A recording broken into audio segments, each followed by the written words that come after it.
When's the last time you and Michael spoke? Right around the pandemic. Oh, so it's been a minute since you. Yeah.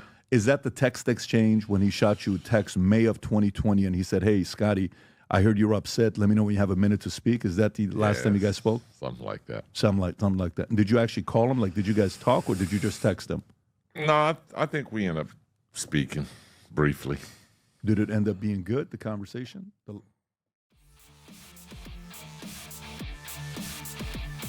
All right, welcome back to the channel, everyone. Hope you all having a good day so far. Hope you're ready for part 3 here. This is from a super long, 2-hour-long podcast with Scottie Pippen. Just dropped a couple of days ago. It's called Couldn't Win Without Me. Scottie Pippen breaks silence on Jordan, NBA legacy, Bulls dynasty. Link to the original video is down below in the description, as I always do, if you guys want to watch this whole thing. To recap so far, very interesting stuff. Started out a little light, talking about how like social media changed basketball.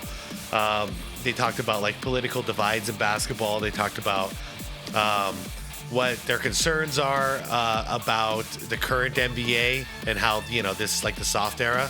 How lack of defense is ruining it, how three-pointers are ruining it, all that kind of stuff. But now they're into a very interesting topic of where Scottie Pippen said, what, about a year ago, a year and a half ago, something like that he wants to be remembered as the greatest of all time.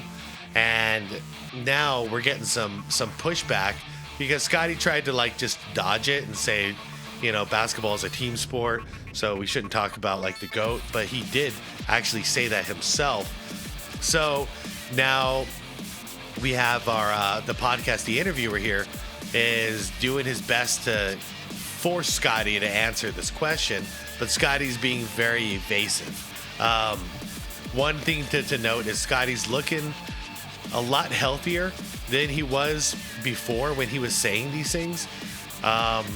So I have some high hopes for Scottie kind of turning around, but Scottie is kind of doing the Scottie Pippen thing where he's like refusing to take anything back. And it's interesting because he's not facing the question, because he said what he said, but he won't acknowledge it, essentially. In the midst of it, the question was like, you know, who'd be better for a team? Who would you draft first, you or LeBron? And Scottie did mention, he was like, well, it's got to be him, because what do you prioritize? Individual stats or championships? And he was like, he mentioned LeBron had to chase his. And we stopped it right around that point. So we're about halfway through this podcast right now. And the proposed question is, Wemby, if you were the general manager, Scottie Pippen, like, who would you prioritize? Wembanyama in the 80s and 90s era, or Jordan now? Like, who would be more successful in that scenario? And that's where we left off.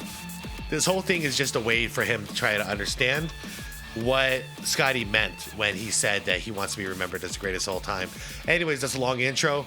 That's the recap. Go watch part 1 and part 2 from the previous days if you want to see the whole thing. I highly recommend it. Please leave this video a like. Helps out a ton, and it pushes out the video, and I appreciate you all every time. Let's get into it. No. Wemby goes to your era. Oh. And then Michael comes to this era. Who does better? Probably Michael. Michael would do better in this era? Yeah. Okay, so let's go to the next one. LeBron in your era with Michael in LeBron's era. Who does better? Probably Michael. Okay, and then with Kobe, I'm Agreed. assuming you're going to say Michael, of Michael and Kobe's era. It's kind of the same. Yeah. So, okay. I would probably still say Michael would do better because, remember, Michael era, my era, early on, very physical, 85, 90-point games. That's right. Different. That's right. In today's game, we're looking at some games that'll get to 130, 140. Insane. Boring. And Yeah. so I think Michael would have strived off of just being free, open. Right. Not having the physicality, that he had to play with it night in and night out. Michael in the 70s era. Would he dominate it? Okay, I didn't play in the 70s, but I got to imagine that the game was even just as physical as it was in the 80s. Less rules, right? It was more fights. Guys were, it was a very physical era. Yeah. And, I mean, I think he would have had success in that era, but the game has changed tremendously. And from the ball handling to the steps that the players take. So, when you ask me that and how successful would he have been in the 70s, I don't know how the officiating would have officiated him. Scottie, when you're running for office, because your answers are so diplomatic. Let me tell you, man, if you're running for office, listen, you said Reverend Jackson, who was it that you said somebody's got to call you and help Scottie campaign for something here next with the way nothing political. Yeah. But only reason I'm saying I think we got the gist of it though. What Scottie's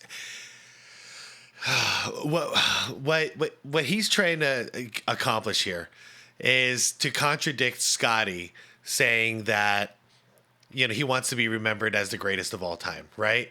So he's setting Scottie up in a position over and over and over again to say that MJ is the greatest of all time.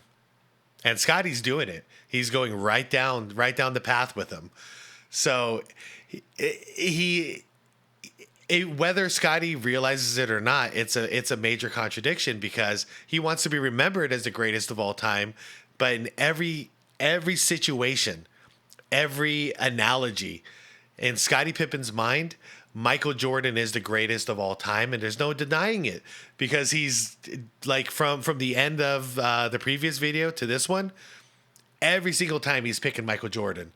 He even picked Michael Jordan over himself and the previous video, but Scottie still refuses to budge here.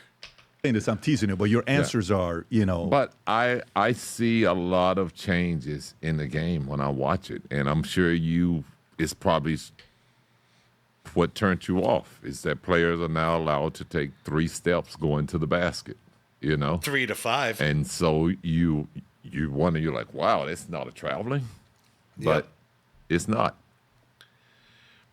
Yeah, it's a different game. It's just not as exciting to me, though. Let me ask you this question. You have one of 2 choices. Which of these 2 would you rather have? Would you rather have won a ring without Michael, or would you rather have made an additional $100 million while you played in the NBA?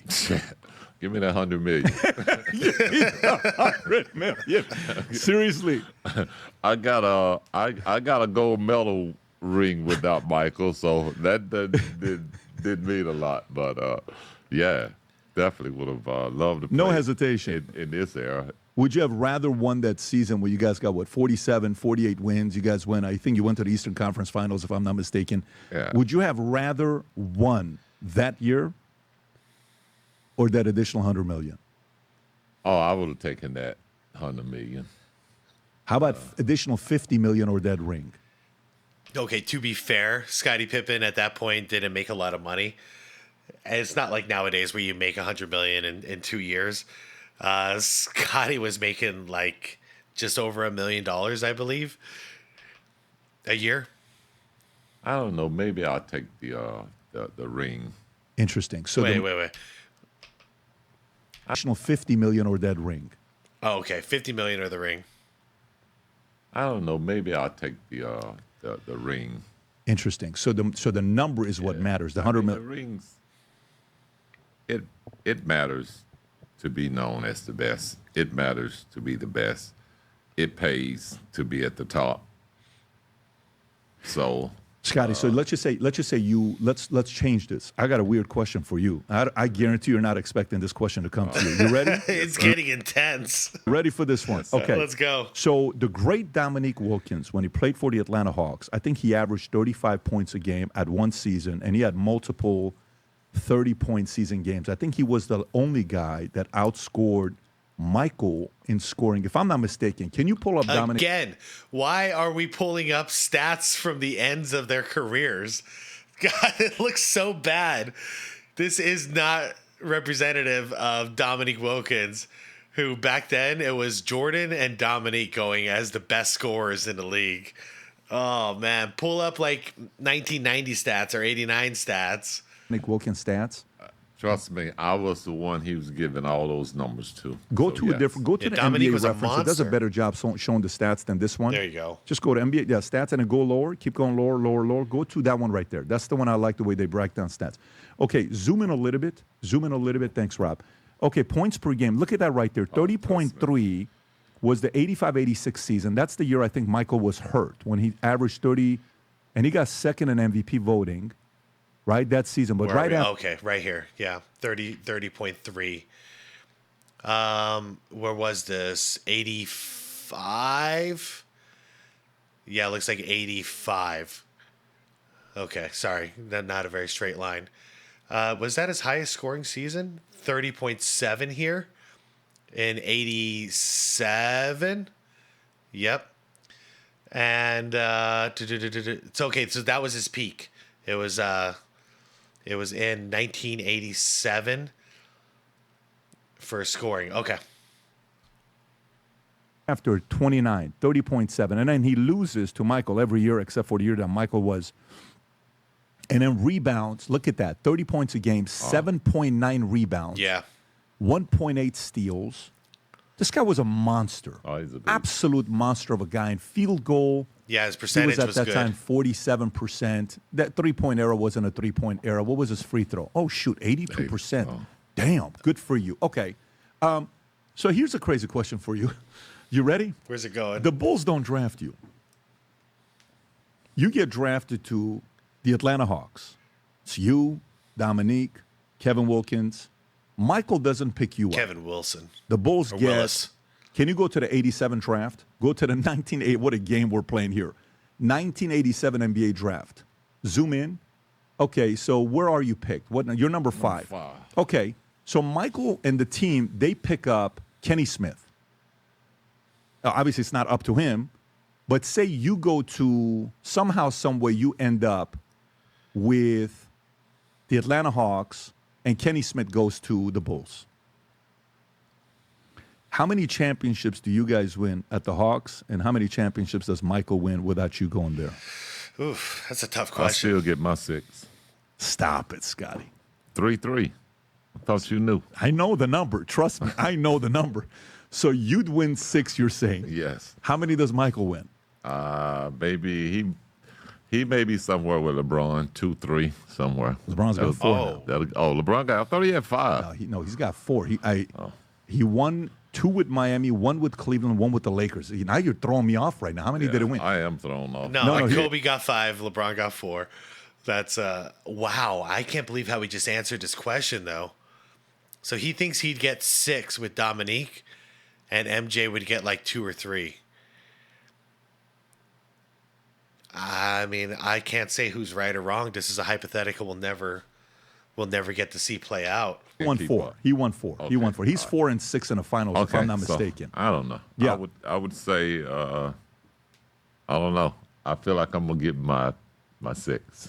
So you, Wilkins, Dominique, say. So now he's discrediting the importance of Michael Jordan. He's all over the place, guys.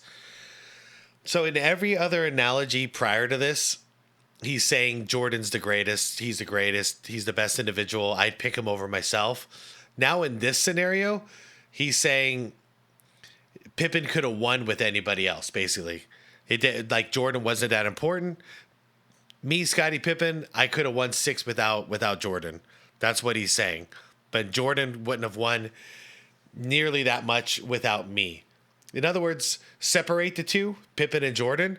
Pippen would have more success than Jordan. I'll just blanket it. That's a blanket statement right there. That's what he's saying. If they weren't teammates, Pippen would have more success than Michael Jordan would as far as championships. And wow. Say Michael gets Michael, Horace, and Kenny.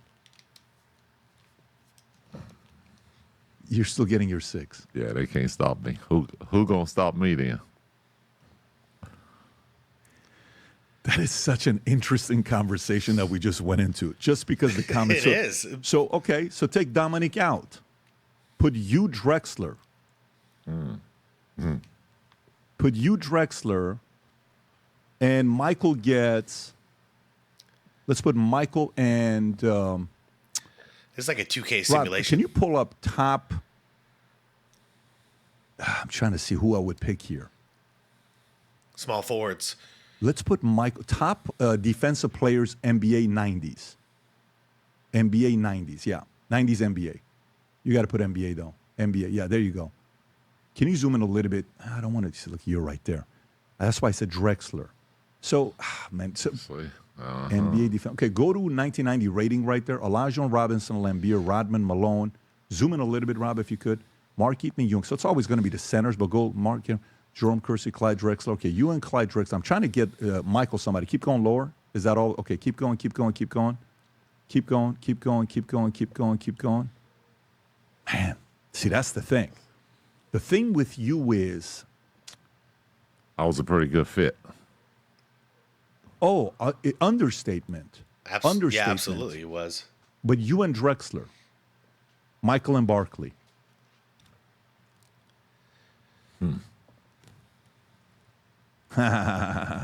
Because Barkley was a BMF. Oh, he was a beast. You A and BMF. Drexler, Michael and Barkley. Who would have had more chips? I I don't think know. they I both think get him. me and Drexler might get him. Stop it. I don't know if Michael will be able to keep his thumb on top of Charles. Really? Yeah, I don't know if he can hold Charles down. Meaning keeping him coachable? Yes, for a season to win a championship. I see what you're saying. Okay, so keeping him disciplined to be a good Robin. Yeah. Very interesting that you're saying that. Hey, to be fair, Scottie caused a lot of drama and stuff back then with the Bulls too.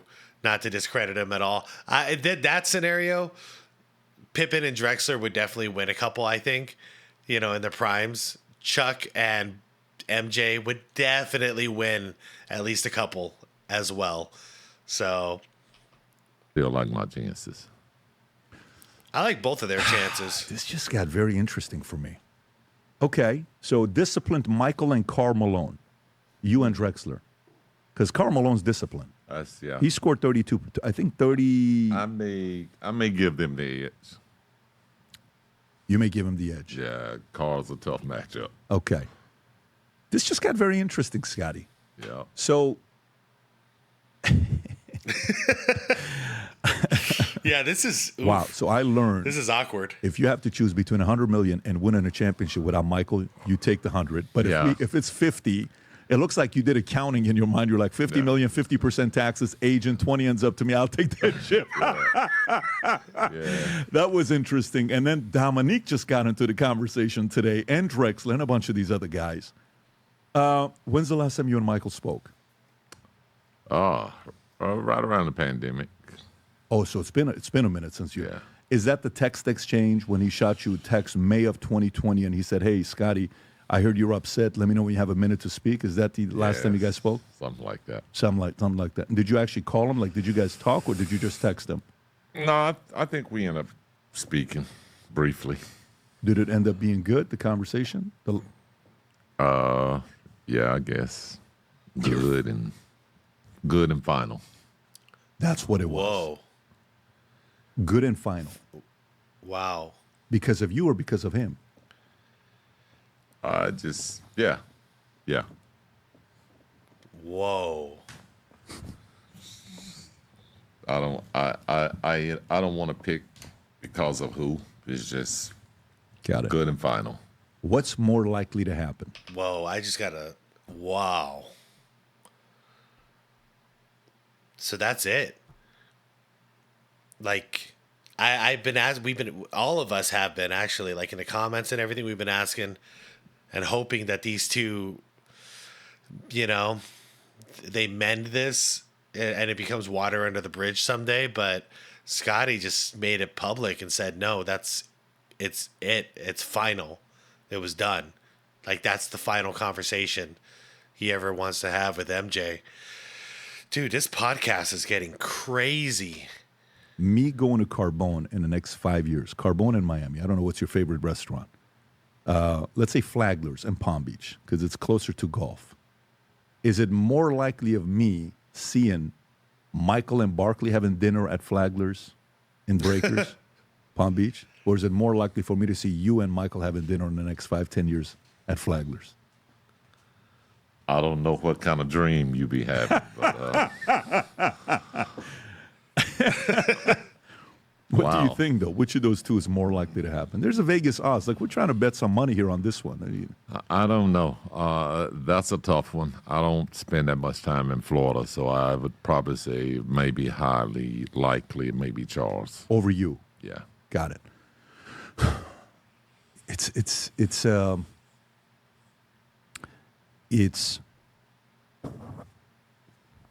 It's unfortunate. I'll say that. that's wild. And would you say a big part of it is The Last Dance and how that was portrayed? Would you say that was it? Would you say, because I sit there and I watch, for me, Kobe. I had Kobe at one of our events, the late Kobe. I love Kobe. Kobe and I are 6 weeks apart, our birthdays, and Wow. I watched him play. We had a relationship at the tail end of his, not even career, his life. And it was a great moment. And he said some stuff about Shaq, and then Shaq and I had a conversation together years later, and it was great.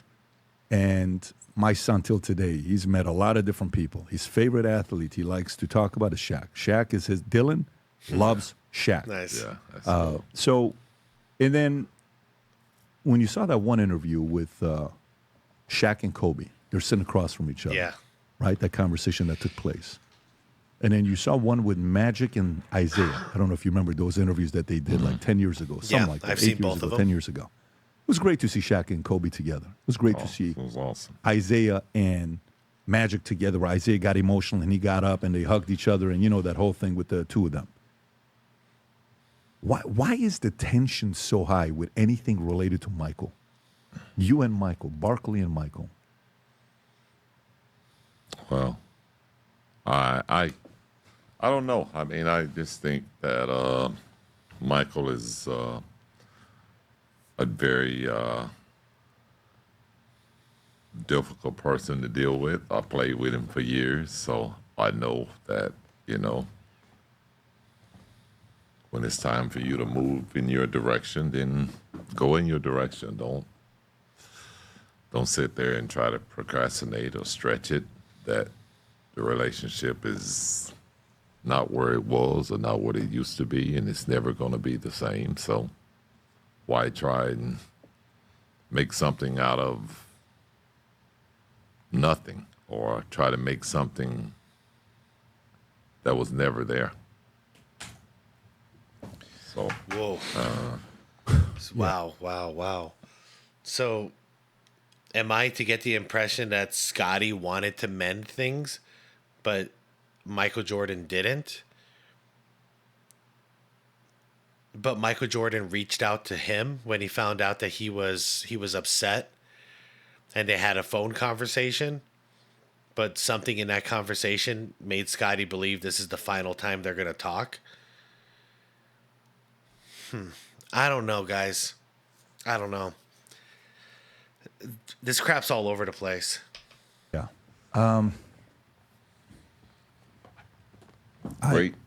great teammate, but we just never were great friends. Never, even when you guys played. No. So when you guys were at the Dream Team, that one clip when Ahmad Rashad asks and says, you know which one I'm talking about, when Ahmad says, hey, Michael, question for you. 3 seconds left, fourth quarter. Who do you want to get the ball to go shoot whatever? And he says, me. You know which clip I'm talking about? He says, Ahmad Rashad. Yeah, He says, I know the clip. Yeah. No, you he says, yeah, what kind of a question is that?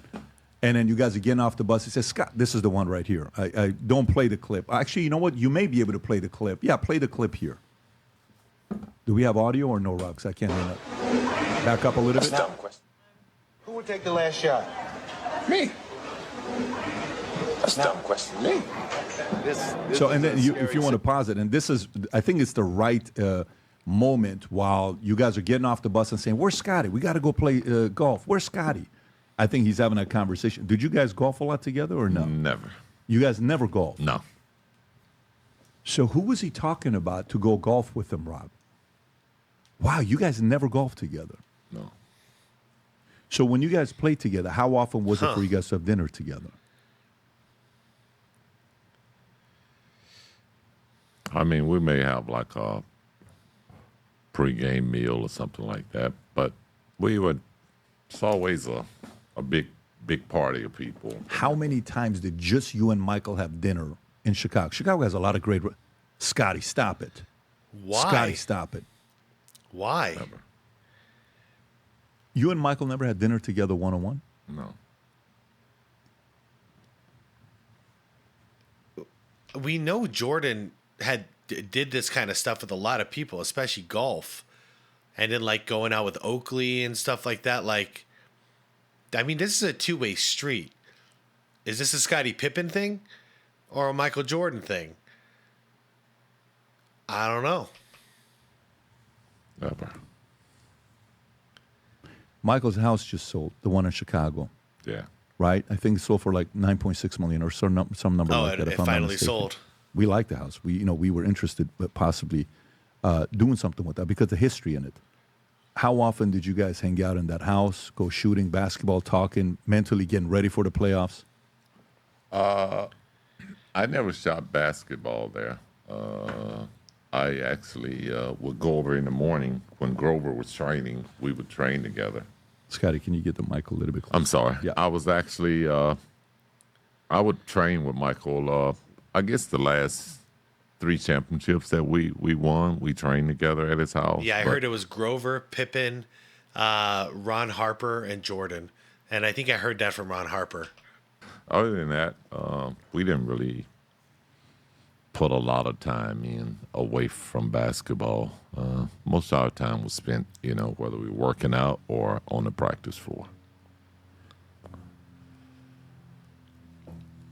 That's so wild to me because, that feedback was given sometimes about Kobe. That Kobe wasn't a guy that hung out with his teammates. First run that he had. And then Phil, the story about Phil brings Michael in and he says, hey, Michael, I want you to meet Kobe. And Kobe says, I beat you one-on-one if we played one-on-one, right? That exchange. And then Kobe eventually, you can tell him and Pau became best of buddies, brothers, family. You see Pau with Vanessa, with family. It's emotional, all of that stuff. MJ had his buddies too. That's hard to believe, Scottie. Would you say he was such a? Oh man, that's Yeah, I would hate to be in his shoes right now because I'm dumbfounded too at this point. Like, I don't know what to say about this. I'm confused. because sometimes when a guy is such an alpha at the highest level, the idea sometimes to lead your guys is be close enough to influence, but far enough to not make them too comfortable with you. The Prince Machiavelli talks about that. A lot of leaders talk about that, and it doesn't make sense to the average. It's kind of like, what are you talking about? Is go build a relationship, go build a bond, et cetera, et cetera. Some guys go that route. I wonder how much of that was more from his analysis of, listen, I'm above. I'm the leader. I'm the head guy here. And he didn't want to get too close to his guys. Especially if you're saying you guys never had dinner together, Scottie? No. And you never golfed because you weren't a golfer? Or are you a decent I golfer? think a little bit of both. I'm decent, Okay. but I didn't really care for the game much when I played. When There's season no way he didn't ask him to golf, because like Jordan asked everyone. At least in the final three-peat, we see footage of it. He's asking everyone to go golfing with him, but only a couple go.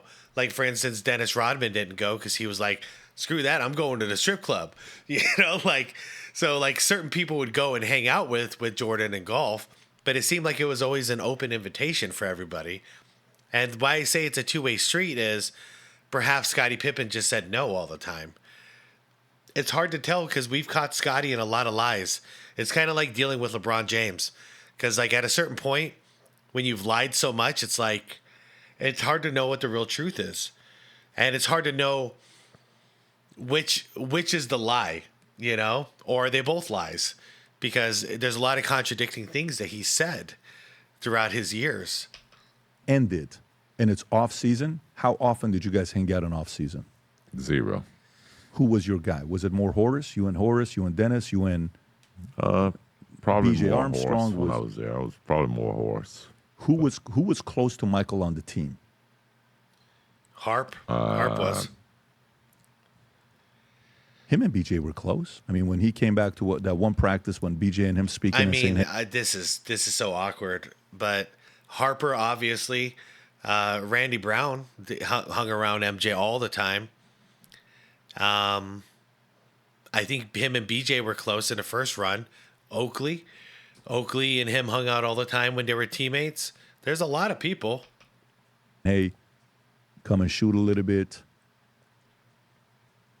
I don't know about that one, but if you say so. Well, no, listen, on, if I'm Scottie. saying it, I'm just saying it because Yeah. I read about it. I don't know if I have the credibility of having been there. I just read about it. Yeah. I mean, there were times when guys that were brought in that kind of bonded with Michael, Sam Vinson, Darrell Walker, but those were veteran players that had been around him probably previously, probably from college. But as far as players that he played with in the 90s, he didn't really bond with players on that team. But I thought he was good friends with Oakley. I thought him and Oakley were 100%. very good. Oakley wasn't on that team. No, but Oakley from the beginning era when he was coming up. Wasn't Oakley one of his teammates when they got rid of him? He was upset about it because he liked Oakley Yep. and they had a friendship together. Yeah, that's the story that's was told, but What? Yeah, what? I don't know where that relationship is today. They're still friends. Oh, okay. Well, I don't They're know. like best friends still. What? Man, Scottie's really throwing me for a loop here. What that relationship is today. But I don't know which story it was when one time you guys are playing the Knicks and he says, hey, Oak, let's go have dinner together.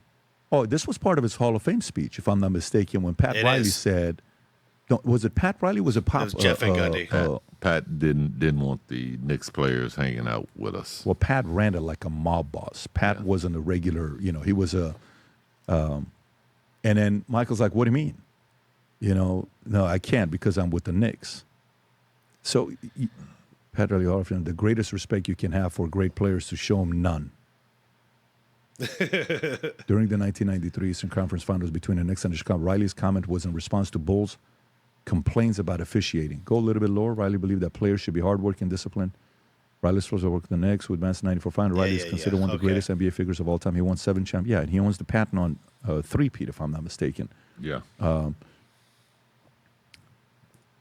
Wait, what? Riley never three-peated. Okay. This is getting derailed really fast here.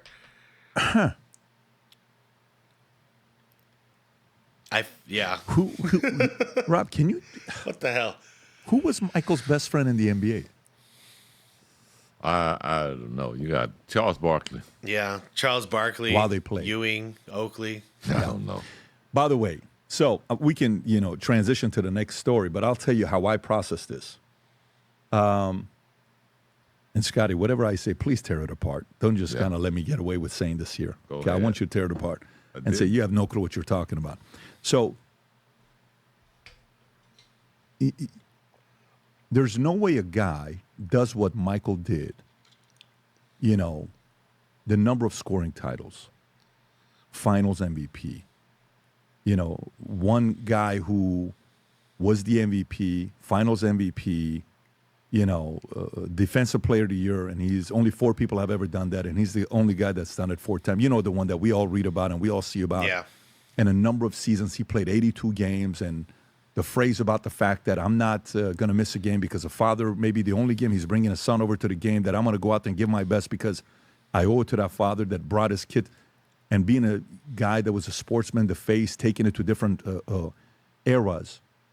there's something that he said at the end of The Last Dance.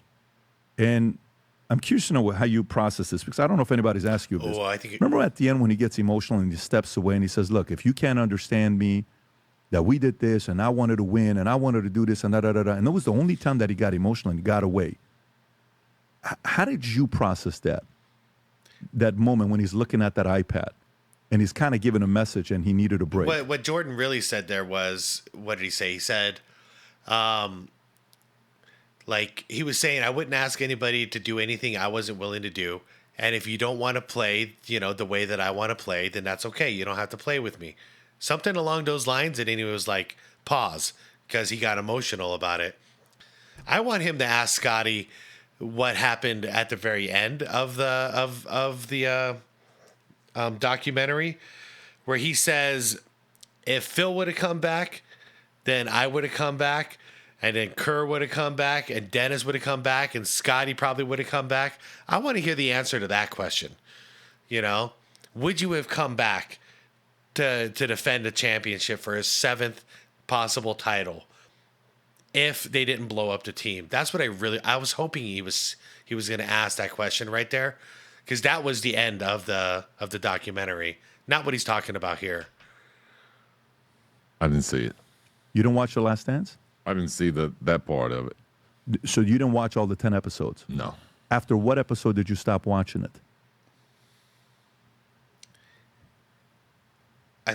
Probably 6, 7. I have a hard The time Kukoc believing episode. Yeah, something like that. You saw that episode. Was that the one where you're like, you know what? Screw this, I'm done. Yeah, I didn't want to see it. My kids got turned off on it, so it's kind of turned me off. So I didn't have any interest to watch it anymore. Yeah. Guys, Well, do you believe it? I don't believe it. I just don't. I don't. Very interesting. Very interesting. But to me, sometimes it's when a guy that comes in and is the lead dog and got a lot of the thorns that came his way, it's very hard to be a Michael. And I think it's also very hard for anybody to understand Michael. Anybody to understand Michael. I think there's only a few guys that can probably expound on that to understand the level of, craziness to compete and the drive. And it's not a, I don't know how many people you can put in that to compare it to. Maybe a Brady and a couple other guys that, I was thinking Brady and That's so Kobe, interesting. possibly. I just learned a lot, Scottie. Oh, yeah. Well, I will say Michael, he was built different. Competitive, 24/7. Not too many people are built like that. I agree. Willing to compete at any level and at anything. So when you look at these players in today's era, being LeBron, there's really no comparison when you talk about the level of competitiveness. Michael bunched up all of his competitiveness and sort of exposed it out to the world within 12 to 14 years. We saw his whole resume, his competitiveness, his drive, his will to win, what he's want to do. When someone like LeBron has to spread that out for 20 plus years, it's not the same drive. It's not the same fight. It's not the same hunger. I agree. And so when people try to make those comparisons of those two players, it's like talking to someone in the front seat and the back seat. They ain't even in the same lane. Bus rider, bus driver. Yep. I know he doesn't like Charles Barkley, but that's something he created. That is true. Guys, I'm going to end it right there. We got one more of these to go. I can tell where Scottie's turning this conversation. It's probably going to head into the GOAT debate and all that stuff. So we'll save that for the final video. I'm like an absolute just. I feel like my brain is mush because of the ride I just went on hearing all this. What I'm really getting out of this is that, because this is the third part now. So part 1 and part 2, it established that Scottie Pippen thinks Michael Jordan is the greatest player of all time. And here in part 3, it's established that despite that, and despite the success they had, Scottie just does not like Michael Jordan. He doesn't like him. I don't know when that happened. It sounds like it was because of The Last Dance. But, I mean, as he says, he refuses to watch the rest of it. He's not interested. But then again, if they never, ever even hung out in all those years they played together, then maybe Scottie never liked Michael Jordan. Maybe there was some jealousy in there or something. I don't know. I could never really know for sure. But I think it's pretty evident that it's personal, and Scottie just doesn't like MJ on a personal level, but he respects him on a professional level as the greatest ever to do it. And with that, I need to digest this. I'm really glad I'm doing this in parts, because if I did this all in one, I feel like I wouldn't digest half of this. So, everybody, thank you for watching. Like the video, please, if you haven't done so yet. It helps out a ton. Yeah, leave your comments down below. Let's have a conversation about this, because wow, there's a lot of stuff to talk about. And like, I feel like my brain is mush. I really want all your perspectives. Maybe I'm missing something. Maybe I'm misinterpreting this. Let me know in the comments, please. Jesus, I gotta walk away from this. Subscribe to the channel if you want more content like this. Like the video if you haven't. Like I said, I appreciate you. And hit the bell notification if you want to be notified when I drop the final part tomorrow. And yeah, I'll see you in the comments, everyone. Thanks for watching. Peace out.